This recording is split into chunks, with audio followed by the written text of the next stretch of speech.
GS Galaxy में आप सभी लोगों का बहुत बहुत स्वागत है। तो चलिए आज 2021 के आईएएस के प्री एग्जाम के हिस्ट्री के पॉइंट ऑफ व्यू से हम लोग एक एनालिसिस रखा जाएगा। इतिहास से लगभग 75 से 80% क्वेश्चन यहाँ से फिक्स होता है।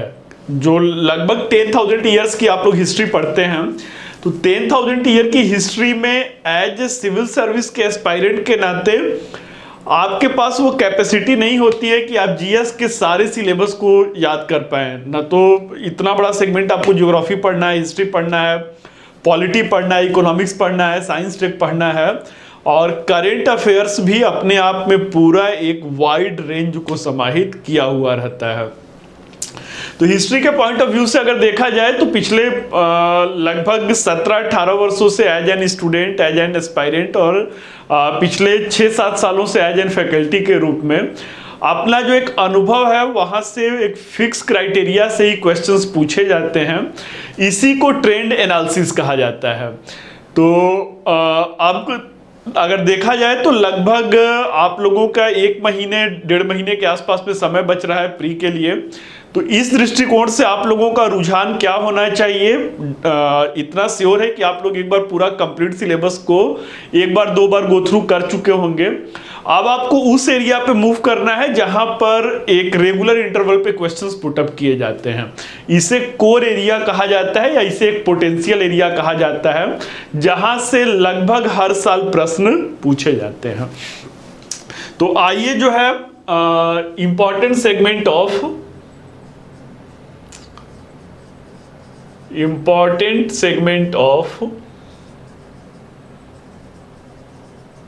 Of history. अब इस पे मैंने पिछले साल भी एक ट्रेंड एनालिसिस रखा हुआ था, उसका मैं लिंक दे दूंगा डिस्क्रिप्शन बॉक्स में। पूरा मैंने चार्ट बना करके उस पे दिया हुआ है कि एक ऐसा ना लगे आप लोगों को कि केवल एक हवा में इस चीजों को प्रिजम्पशन किया जा रहा है, बल्कि ठोस आंकड़ों के साथ पूरा उसका एक चार्ट प्रिपेयर किया गया है। आप जाकर के गो थ्रू करके देखिएगा, अराउंड 70 से 80% क्वेश्चंस आपको हिस्ट्री के 30% सिलेबस से मिलेंगे, और यही क्वेश्चंस का ट्रेंड होता है। अगर सिलेबस की बात किया जाए तो सिलेबस में आपके 4 बड़े सेगमेंट आ जाते हैं।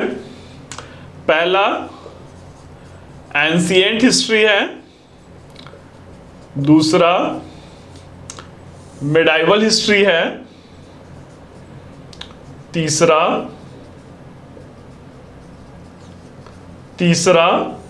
मॉडर्न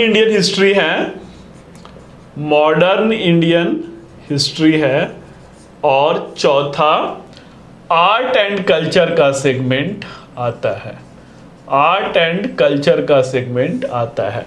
कभी कभी 1 या 2 क्वेश्चंस पोस्ट इंडिपेंडेंस इंडिया से कर दिया जाता है, तो उससे हम लोग जो है मॉडर्न इंडियन हिस्ट्री में ही कंसीडर किया जाएगा। टोटल अगर देखा जाए तो हिस्ट्री सेगमेंट से लगभग 15 से 18 प्रश्न एवरी ईयर जो है आईएएस के प्री एग्जाम में पूछा जाता है। और इस 15 से 18 क्वेश्चंस में अगर आप आ करके देखेंगे तो जो सबसे ज्यादा क्वेश्चंस बनते हैं वो मॉडर्न इंडियन हिस्ट्री से, अराउंड 50% जो क्वेश्चंस हैं वो मॉडर्न इंडियन हिस्ट्री से होते हैं। तो लगभग 8 प्रश्न 9 प्रश्न 7 से 9 प्रश्न आपको मॉडर्न इंडियन हिस्ट्री से मिल जाएगा। तो सबसे पहली आपकी रणनीति ये होना चाहिए कि जहां से नंबर ऑफ क्वेश्चंस ज्यादा हैं, ज्यादा एनर्जी वहां पे फोकस होना चाहिए। क्यों? क्योंकि एक ह्यूमन कैपेसिटी होती है। हम लोग भी 17-18 सालों से इतिहास को पढ़ रहे हैं। पूरा सिलेबस प्रैक्टिकल बैकग्राउंड पे कहा जाए तो किसी को याद नहीं होता है। वहां पर आकर के आपको एक कॉन्सेप्ट क्लैरिटी करना होगा। एनसीईआरटी पर आपका एक कमांड होना चाहिए कि एनसीईआरटी से कुछ भी पूछा गया है वो क्वेश्चंस आपसे गलत नहीं होने चाहिए। इसके अलावा जो है जो कोर एरिया है उस पर आपका एक वेल जो है ग्रिप होना चाहिए। तो पूरे क्वेश्चन से अराउंड 50% क्वेश्चंस आपके मॉडर्न इंडियन हिस्ट्री से होता है। मॉडर्न इंडियन हिस्ट्री कहां से शुरुआत होता है? तो since 1707 after the device of the Aurangzeb modern Indian history is considered, and then after till 1960 Nehruvian era तक जो आता है 1962 1963 तक जो है इसे कंसीडर किया जाता है। मॉडर्न इंडियन हिस्ट्री को अगर देखा जाए तो इसे मेजर उसमें जो है 3 पार्ट में डिवाइड किया जा सकता है। पहला जो एक पिलर होगा वो 1707 से 1757 तक होगा। यहां पे क्या हो रहा है, यहां पे डिक्लाइन ऑफ मुगल है, डिक्लाइन ऑफ मुगल, मुगलों का पतन हो रहा है।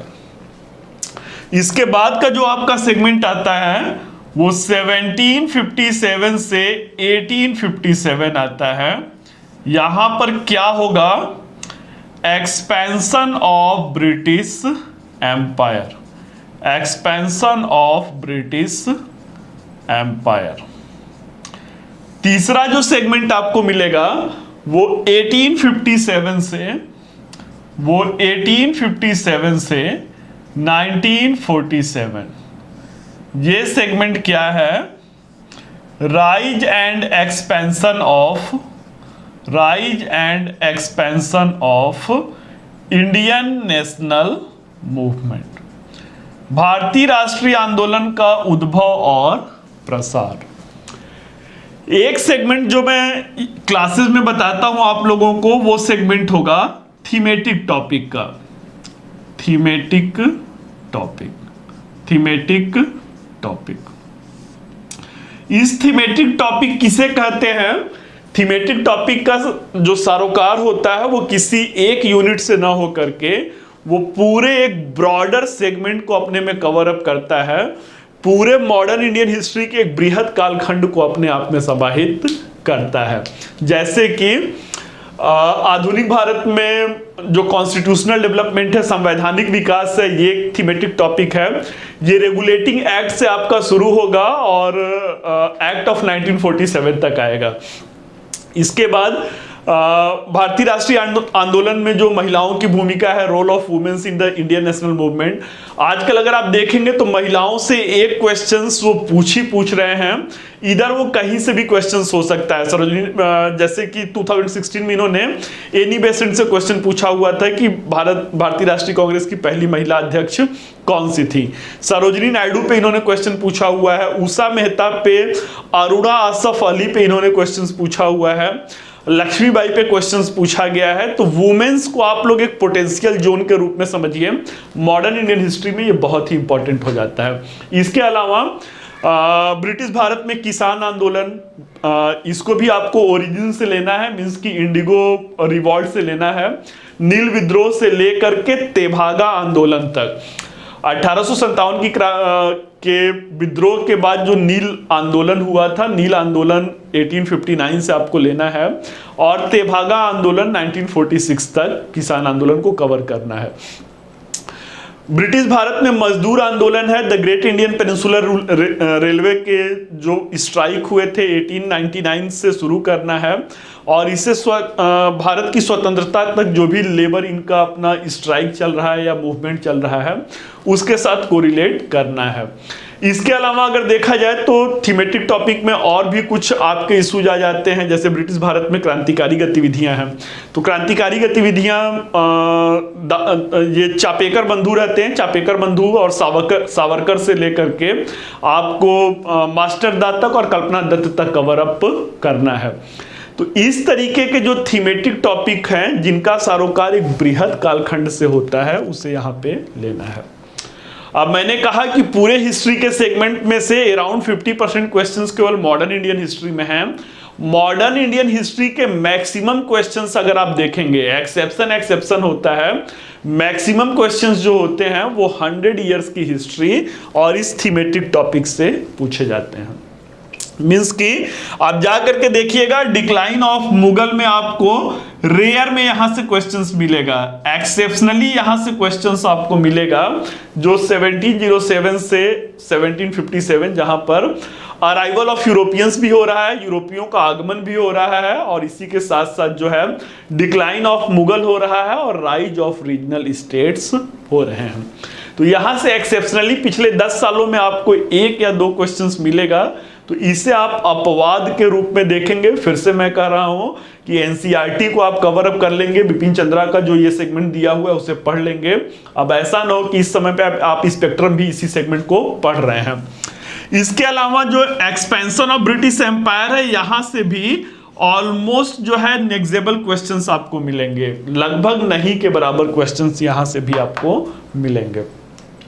जो क्वेश्चन मिलना शुरू होगा आपको 1857 से और इंडियन नेशनल मूवमेंट से, बंच में जो वो 7 से 8-9 क्वेश्चंस होंगे आपको यहां से मिलेगा, या इधर जो है ये थीमेटिक टॉपिक जो मैंने आपको बताया 4-5 है वहां से मिलेगा। तो इस सेगमेंट पे आपका ग्रिप बहुत ज्यादा मजबूत होना चाहिए। जो बार बार लास्ट टाइम में आप लोग रिवीजन करते हैं, इस सेगमेंट का आप बार बार रिवीजन करते रहिए। इन डेप्थ स्टडी आपको इसमें करना चाहिए कि यहां से पूछे गए क्वेश्चंस गलत ना होने पाए। क्यों? क्योंकि 100 इयर्स का एक टर्म है जो 100 सालों का इतिहास है, और ये सेगमेंट बहुत ही इंटरेस्टिंग हो जाता है। महिलाओं की भूमिका हो, क्रांतिकारियों की भूमिका हो, किसान आंदोलन हो, मजदूर आंदोलन हो, संवैधानिक विकास हो, ये सारे टॉपिक जो हैं वो बहुत ही इंटरेस्टिंग आपके लिए हो जाते हैं। अब 50% क्वेश्चंस तो आपके जोन में आ गए। इसके बाद अगर सेकेंड सबसे इंपॉर्टेंट टॉपिक देखा जाए तो दूसरे सबसे इंपॉर्टेंट टॉपिक के रूप में आपका आर्ट एंड कल्चर आता है। एवरेज 5-6 क्वेश्चंस आपके आर्ट एंड कल्चर से होते हैं। आर्ट एंड कल्चर में अगर नितिन सिंघानिया की बुक को आप लोग देखेंगे तो बहुत ही ब्रॉडर सेगमेंट है, लगभग उसको आर्ट एंड कल्चर का इंसाइक्लोपीडिया कहा जाता है। तो उतना ज्यादा आपको फैलने की जरूरत नहीं है, सब कुछ उन्होंने दे दिया है और कहा है कि सब कुछ आप पढ़ लीजिए, यहां से क्वेश्चंस होंगे। तो उतना ज्यादा आपको वहां पर फैलने की जरूरत नहीं है। 5 टॉपिक मैं बता रहा हूं, 5 टॉपिक में ही 80% आर्ट एंड कल्चर के क्वेश्चन आपके वहां से हो जाएंगे। तो इसमें आपको बस वही करना है कि इन 5 टॉपिक को लास्ट समय जो ये चल रहा है उसमें बार बार रिवीजन और अपने ग्रिप को मजबूत करना है।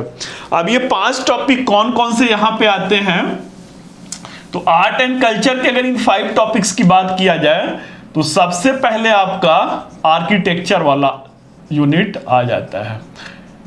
जो आर्किटेक्चर स्थापत्य कला है, स्थापत्य कला में क्लास 11 की एनसीईआरटी है आती है, an introduction to Indian art. तो उसे आप लोग बहुत अच्छे से कर लीजिए। जो है स्थापत्य कला से अपवाद में भी किसी साल आपको क्वेश्चन नहीं मिलेगा जहां पर यहां से इस एरिया से वो क्वेश्चन न पूछे हों। Once again I do repeat कि ये एक्सेप्शनली भी आपको नहीं मिलेगा कि किसी साल यहां से प्रश्न न पूछा गया हो। तो आर्ट एंड कल्चर से एटलीस्ट 1 क्वेश्चंस होते ही होते हैं। आर्किटेक्चर वाले सेगमेंट से जो है वो स्थापत्य कला से 1 क्वेश्चन एटलीस्ट होता ही होता है। तो इसमें आपको करना क्या है कि जो क्लास 11th वाली NCERT and introduction to Indian art है उसे बहुत ही अच्छे से कम 2 बार 3 बार की आप स्टडी कर लीजिए। और हर सेगमेंट में अगर इंडस वैली सिविलाइजेशन है तो इंडस वैली सिविलाइजेशन में आर्किटेक्चर का सिनेरियो क्या है, इस इवन स्टोन एज में भीमबेटका है, भीमबेटका की पेंटिंग के बारे में उसकी क्या वो है सिनेरियो है। देन आफ्टर मौर्यन जो आर्किटेक्चर है बहुत ही वाइड है, वहां पे there are the so many examples of the Mauryan architectures कि उनका पिलर आर्ट कैसा है, स्तंभ कला कैसा है। देन आफ्टर जो है वो रॉयल पैट्रोनेज में जो चीजें हो रही है वो कैसा है। फोक आर्ट है जहां पर ये यक्ष और यक्षिणी की फिगरिंग्स को वो कर रहे हैं। तो उन सारे सेगमेंट को आपको अच्छे से देखना है। इवन साउथ इंडिया का जो आर्किटेक्चरल वो है उसे आपको बहुत अच्छे से देखना है। टेम्पल आर्किटेक्चर आता है तो टेम्पल में 3 फॉर्म हो जाते हैं, नागर है, द्राविड है एंड बेसर स्टाइल है, उसे आपको करना है। पल्लव से लेकर के आप एक बार चोल और विजयनगर तक का जो है जो द्राविडियन और बेसर स्टाइल है, पल्लव हुआ, चालुक्य हुआ, चोल हुआ और विजयनगर हुआ, इसे आपको बहुत अच्छे से देखना है। क्रोनोलॉजी के लिए भी दे देते हैं और उसके कैरेक्टरिस्टिक फीचर्स के बारे में भी वो क्वेश्चंस यहां से पुट अप करते हैं। देन आफ्टर अगर पोस्ट मॉडर्न पीरियड में आप देखेंगे तो वहां पर भी 3 जो है स्कूल आ जाते हैं। गांधार स्टाइल है, मथुरा स्टाइल है और जो अमरावती स्टाइल है। तो इस कला में किस तरीके से यहाँ पर जो है इस कला की क्या विशेषताएं हैं, किस क्षेत्र में विकसित था। कौन से वैरायटी ऑफ स्टोन को ये यूज कर रहे हैं। तो आर्किटेक्चर एक बड़ा क्वेश्चन आता है। फिर मेडाइवल में अगर आप आएंगे तो सल्तनत एज आर्किटेक्चर हो जाता है, मुगल एज आर्किटेक्चर हो जाता है, और कुछ रीजनल आर्किटेक्चर्स जैसे राजपूत एज के अपने वो हवा महल है जयपुर का जो है उसे, या जो मारवाड़ी स्टाइल है, उन सारी चीज़ों को भी आपको थोड़ा बहुत ब्रशअप करना चाहिए। आर्किटेक्चर के बाद जो दूसरा सबसे इंपॉर्टेंट सेगमेंट आपका आता है आर्ट एंड कल्चर में, वो पेंटिंग का आता है, चित्रकला का आता है। तो अभी मैंने कहा कि पेंटिंग में भीमबेटका पेंटिंग को देखना है। तो पेंटिंग को अगर ब्रॉडर उसमें वे में कहा जाए तो there are the two variety of paintings, एक तो मूरल पेंटिंग है और दूसरा मिनिएचर है। तो इसे भी आप उस क्लास 11th की एनसीईआरटी से कर लीजिएगा। इसके अलावा आपको नितिन सिंघानिया वाले बुक से भी इसे कवर अप करना चाहिए। पेंटिंग से भी क्वेश्चंस, अजंता पेंटिंग है, एलोरा पेंटिंग है। देन आफ्टर मिनिएचर में आप आएंगे तो मुगलों के समय में जो मिनिएचर फॉर्म ऑफ पेंटिंग है, ये बहुत ही इंपॉर्टेंट सेगमेंट के रूप में आ जाता है। कुछ लोकल जो फॉक पेंटिंग आपको मिलेंगे, जैसे मधुबनी स्टाइल में जो पेंटिंग किया जा रहा है, या साउथ इंडिया में आएंगे तो Sittanavasal and so many there are the example. तो पेंटिंग को भी आपको अच्छे से कवर अप करना है। देन आफ्टर तीसरा जो सेगमेंट आपका आ जाएगा वह रिलीजन का आ जाएगा, वह धर्म का आ जाएगा। तो रिलीजन में इस यहां से भी क्वेश्चन एवरी ईयर पूछा जाता है। अगर यूपीएससी का ट्रेंड आप देखेंगे तो धर्म में बहुत सारे धर्म हैं। वैदिक धर्म है, देन आफ्टर बौद्ध और जैन धर्म है, 6 स्कूल ऑफ फिलॉसफी, षड दर्शन है। देन आफ्टर फिर आपको अद्वैतवाद, विशिष्टाद्वैतवाद, ये भक्ति वाले परंपरा में आपको मिलेगा। मिडाइवल एज में आएंगे तो भक्ति और सूफी मूवमेंट दिखेगा, वहां से भी क्वेश्चंस जो है वो रेगुलर इंटरवल पे पूछते हैं। 2010 में भी क्वेश्चंस पूछा गया, 2012 में भी यहाँ से क्वेश्चन सूफी और भक्ति से पूछा गया है। तो इस वाले सेगमेंट को भी आपको काफी अच्छे से कवर अप करना है। ये हमारे कल्चरल हेरिटेज के रूप में आते हैं, हमारे सांस्कृतिक विरासत के रूप में आते हैं। तो इसमें भी ट्रेंड मैं बता दे रहा हूं कि बौद्ध और जैन से एटलीस्ट आप जाकर के देखिएगा, शायद अपवाद में किसी साल ऐसा हो कि यूपीएससी में वो बौद्ध और जैन से क्वेश्चन ना पूछें, नहीं तो एक क्वेश्चन एटलीस्ट बौद्ध और जैन से उनका रहता ही है। तो बौद्ध और जैन में एनसीईआरटी के अलावा आप एएल बासम की बुक अगर कहीं से मैनेज कर सकते हैं, इस यूनिट को कवर कर सकते हैं। एएल बासम की wonder that was India, Hindi में भी उसकी आती है अद्भुत भारत, उससे आपको कवर अप करना चाहिए। इसके अलावा 2 और यूनिट है, उसे आप कवर अप कर लीजिएगा, dance and music, dance and music. एक रेगुलर इंटरवल पे, एवरी ईयर तो नहीं लेकिन एक रेगुलर इंटरवल पे यहां से भी क्वेश्चंस पुट अप किया जाता है। इसके अलावा अगर आप आर्ट एंड कल्चर में लिटरेचर को इंक्लूड करना चाहते हैं तो जो सोर्सेस हैं उन सोर्सेस को आप कर लीजिएगा। सोर्सेस में 2 आ जाते हैं, आर्कियोलॉजिकल सोर्सेस आ जाता है और लिटरेरी सोर्सेस आ जाता है। या तो इसे आप एंशिएंट में जो कहा जाए, रामचरण शर्मा की एनसीईआरटी पढ़ रहे हैं तो वहां से आप कर लीजिए, लेकिन सोर्सेस के यूनिट को भी आपको काफी गंभीरता के साथ करना है। तो इस तरीके से आप देख रहे हैं कि पूरी मोटी मोटी बुक पढ़ने की जरूरत नहीं है, आपको इस लास्ट मोमेंट पे इन सारे जो कोर एरियाज हैं उन कोर एरियाज पे फोकस करने की जरूरत है। तो अगर आप मॉडर्न इंडियन हिस्ट्री और आर्ट एंड आर्किटेक्चर को इसको मिला देते हैं तो लगभग आपके 12 से 14 क्वेश्चंस हो जाते हैं। मींस कि टोटल क्वेश्चंस का मोर देन 80% आपके इसी 2 एरिया से, जोन से हो जाते हैं। सबसे कम फोकस आपको कहां पे करना है, अगर आप आएंगे तो सबसे कम क्वेश्चंस मिडाइवल इंडियन हिस्ट्री से पूछा जाता है। तो मिडाइवल इंडियन हिस्ट्री से 1-2 क्वेश्चंस करके ये पूछ रहे हैं। तो 1-2 ये मिडाइवल इंडियन हिस्ट्री का ये मैंने आर्ट एंड कल्चर वाला सेगमेंट अलग कर दिया है। तो आर्ट एंड कल्चर को अगर मिडाइवल हिस्ट्री से हटा देंगे आप तो 1-2 क्वेश्चंस ये पूछ रहे हैं। 1-2 क्वेश्चंस पे भी अब ये एक बड़ा सेगमेंट हो जाता है। एक अर्ली मिडाइवल हिस्ट्री आ जाता है, पूर्व मध्यकालीन भारत आ जाता है और दूसरा जो है मध्यकालीन भारत आ जाता है। तो यहाँ पे बहुत ज्यादा आपको पॉलिटिकल अचीवमेंट्स या किसने कौन सा मिलिट्री कैंपेन किया यहाँ से क्वेश्चंस नहीं पूछा जाता है। यूजुअली अगर आप सल्तनत एज को उठाते हैं तो 5 डायनेस्टी आपको वहीं पे मिल जाते हैं। गुलाम वंश है, गुलाम वंश के बाद खिलजी वंश है, खिलजी के बाद तुगलक है, तुगलक के बाद सैयद है, सैयद के बाद फिर लोधी हैं। अगर हर वंश में देखेंगे सैयद को अगर आप इग्नोर कर दीजिए तब भी इन 4 जो वंश हैं उसमें एटलीस्ट 3-3 जो है प्रोमिनेंट रूलर्स के रूप में आते हैं। अब उनके मिलिट्री कैंपेन को इंक्लूड कर दीजिएगा तो 25-30 युद्ध आपको वो कोई काम का नहीं है। पीसीएस में वहां से फैक्चुअल डेटा पूछते हैं हम, नहीं तो आईएएस में आप जाकर के देखिए इस तरीके के क्वेश्चंस वो पुट अप नहीं करते हैं। जो प्रोमिनेंट बैटल है उसे आपको जानना चाहिए, जैसे बैटल ऑफ तराई है, जो तराई का युद्ध हुआ है उसे आपको देखना है। देन आफ्टर पानीपत का जो युद्ध है वो देखना है। तो जो गेम चेंजर बैटल हुए हैं, खानवा का बैटल है उसे आप देख सकते हैं, सेकेंड बैटल ऑफ पानीपत है उसे आप देख सकते हैं। तो ये 2, 4, 5 जो है बस उसको एक रैंडम आपको ओवरव्यू लेना है।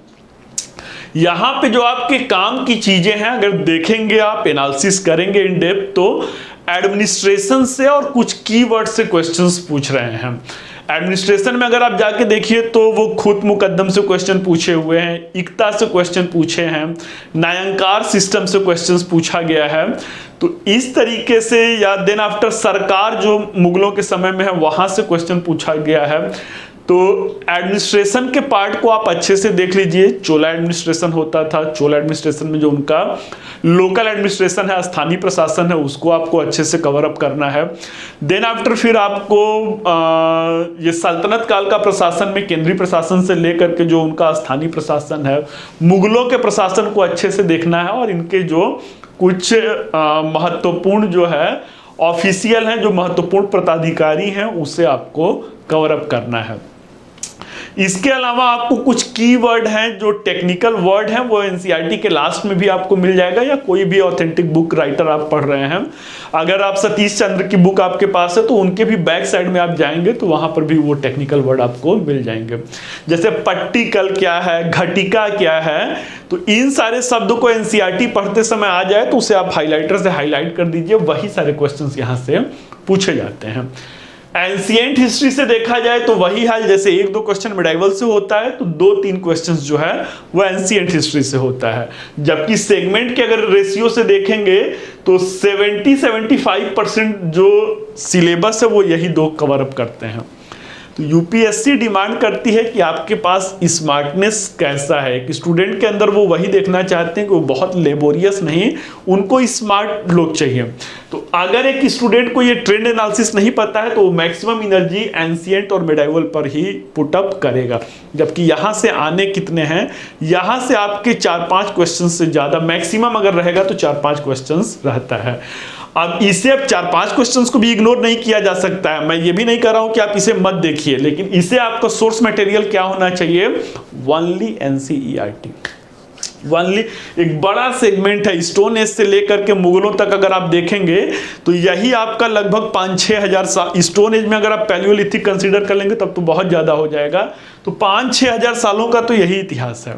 और इसमें चूंकि ये वर्तमान में प्रचलित परंपरा नहीं है, उस समय का एक कंटेम्प्रेरी सिनेरियो है, तो जो वर्ड है उससे आप एसिमिलेट नहीं कर पाएंगे। तो भारी भरकम अगर रोमिला थापर को आप पढ़ रहे हैं या इरफान हबीब को मेडाइवल के लिए आप पढ़ रहे हैं तो उससे आप इजीली जो है उस टेक्स्ट बुक के साथ अपना कोरिलेशन भी नहीं बना पाएंगे और ज़्यादा कंफ्यूज होंगे, और कंफ्यूज होने के बाद जो आते हुए भी क्वेश्चन है वो भी गलत कर देंगे। तो आप केवल जो ओल्ड एनसीईआरटी है रामशरण शर्मा की बहुत अच्छे से लिखी गई है एंशिएंट हिस्ट्री, उससे कीजिए, सतीश चंद्र की जो है उससे मिडाइवल हिस्ट्री कवर अप कीजिए। तो चलिए स्टूडेंट्स, जो है ये ट्रेंड एनालिसिस आप लोगों को कैसा लगा कमेंट में जरूर बताइएगा। हम लोगों के बैचेज इस समय चल रहे हैं, ऑप्शनल का बैच अभी जस्ट शुरू हुआ है, तो जो बच्चे हिस्ट्री ऑप्शनल में इंटरेस्टेड हैं वो दिए गए नंबर पे जो है वो कॉल अप करें और अपने सीट को जो है फिक्स करें। एनसीईआरटी की लाइव बैचेज चल रही है, दोनों बैचेज लाइव हैं।